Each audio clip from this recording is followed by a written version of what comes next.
What's going on, people? Jason here, and this budget phone has an OLED screen with rounded edges, an underscreen fingerprint reader, and super snappy performance at up to 120 Hz, all at under $300. It's called the NUU B30 Pro, and it was sent out to me by the company NUU to complete the trifecta of phones of theirs I've reviewed on the channel, but they didn't tell me to say anything in particular, and really, my amazement at how many features this phone offers at the price was 100% authentic. But let's go ahead and start talking about those features where the B30 Pro does go above and beyond, and of course the few areas where it falls short by getting into my full review. Starting with performance, the B30 Pro is powered by the Dimensity 750 and 12 gigs of RAM. The Dimensity 750 is a mid-tier chip from everyone's favorite budget phone chip manufacturer, MediaTek, and it offers pretty smooth and reliable everyday performance. Now, you wouldn't really want to jump into any sort of high-end gaming or dealing with media, whether it's music or video editing, things like that, using this chip, but outside of those demanding tasks, this chip really does do a pretty decent job at filling out the 120 Hz to give you reliable, everyday usage. But don't expect the phone to be consistently refreshing at 120 Hz. When the processor starts to struggle, the refresh rate is one of the first things to go, and things will drop down to 90 or 60 Hz. And then there's also hiccups and glitches occasionally, but really not too commonly on this phone. Again, overall, good performance that's definitely helped out by the healthy amount of RAM for a phone at this price. Now, getting into software, if you've watched any of my previous new phone reviews, you'd probably be able to expect what I'm about to say, but it's a very stock and unskinned version of Android, and pulling down the notification shade showing you quick settings.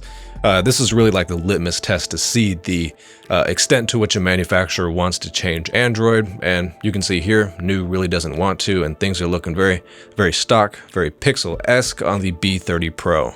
It's really not a bad thing NUU's consistent with their software philosophy though, because with flagship phones, generally I prefer the Pixel software, maybe with a little bit of a sweet spot for the Samsung One UI skin these days, but as far as budget phones go, companies generally tend to struggle when they try to heavily customize things, and so stock Android plays it safe, it's reliable, and it's familiar. Oh, and I should mention, Android 13 is the version of Android that this phone's running out of the box, and it's not the latest, but really 1 year behind is totally acceptable for a phone at this price. And wrapping up software with an obligatory statement on software updates, you'll be lucky to get 2 years of software updates. One probably you'd be able to expect, but we talk about with flagship phones, 7 years, all the major brands offering these days. You're not going to get anywhere close to that with a budget phone. That's just the way things are across the board, generally speaking. And so 2 to 3 years of updates if you're lucky, probably one you could expect. Okay, getting into design, I really like the look of this phone. I like how it looks from the back with this shimmery blue that we got going on with the plastic back. It is plastic, not glass, but I like how it treats the plastic. I definitely like what we got going on the front with that OLED screen that's got a very good screen to body ratio. And I'm a fan of the rounded edges on the left and right hand sides. I'll come back to that in a sec. And I like the remaining smaller details that make up this phone's design, with all the little curves on it that are pretty rare for a phone released recently. It does have metal sides on here, which is a plus as well, and it's fairly thin and light to top things off. But coming back to the rounded edges of this phone, to get into things that people might not like about the design, I'm definitely aware that rounded edges are a thing that the majority of people do not want on their phone. Phone manufacturers in previous years obviously treated it as a premium feature, Samsung, Google, but with the latest generation of flagship phones, again, the Pixel and the Galaxy, there's no rounded edges to be seen, so we're stuck in an interesting situation where the quote-unquote premium feature of rounded edges is on this budget phone, but not on the flagships. So I think it's safe to say, generally speaking, it is a con rather than a pro to have rounded corners on the screen. But ultimately the decision is up to you, and I'm going to stick to my opinion that it looks cool and I would rather have them on this budget phone. But I think a few generations down the line, I and everyone else will be back to using flat screens entirely. But outside of that, what you see is what you get, and let's move into the next section. So that would be the screen, and on the front of this phone we have a 6.7-inch Full HD Plus OLED panel with great colors, contrast, and brightness. And really you get all three of those aspects to maybe 90% the extent you'd expect from a top-of-the-line premium flagship phone.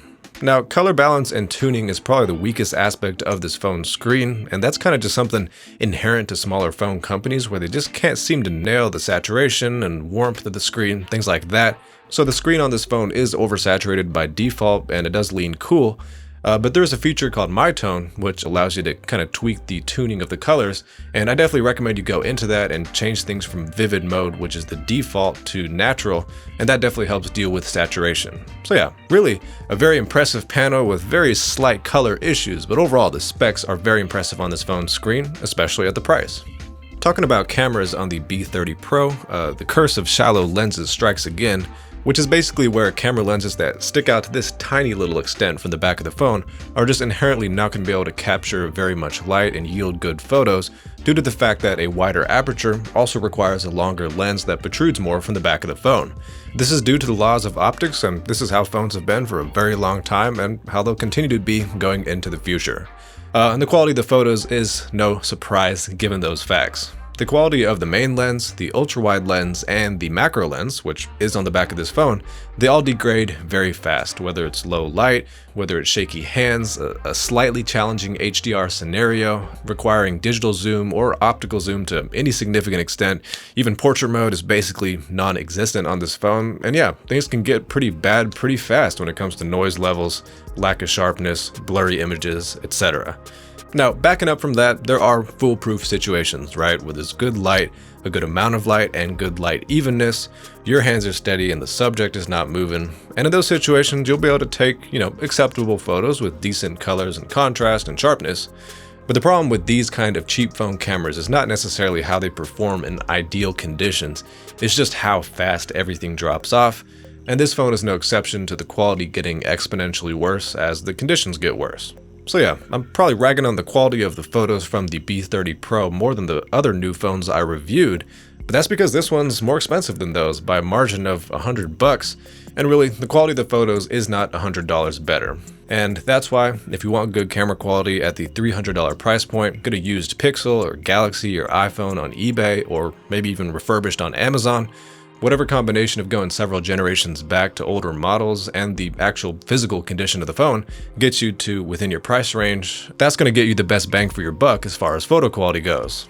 But jumping back to the things that this phone has right now that are already compelling, as it is, the fingerprint reader. This is a good fingerprint reader that we got on the kind of extreme low position of this phone's screen. It is one of the lower fingerprint readers, under-screen fingerprint readers I've seen. But this fingerprint reader performs very well, honestly comparable in terms of reliability and effectiveness to the latest and greatest Pixels.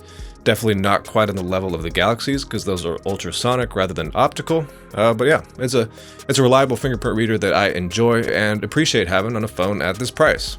Other things to cover before we get to wrapping up this video: battery and storage.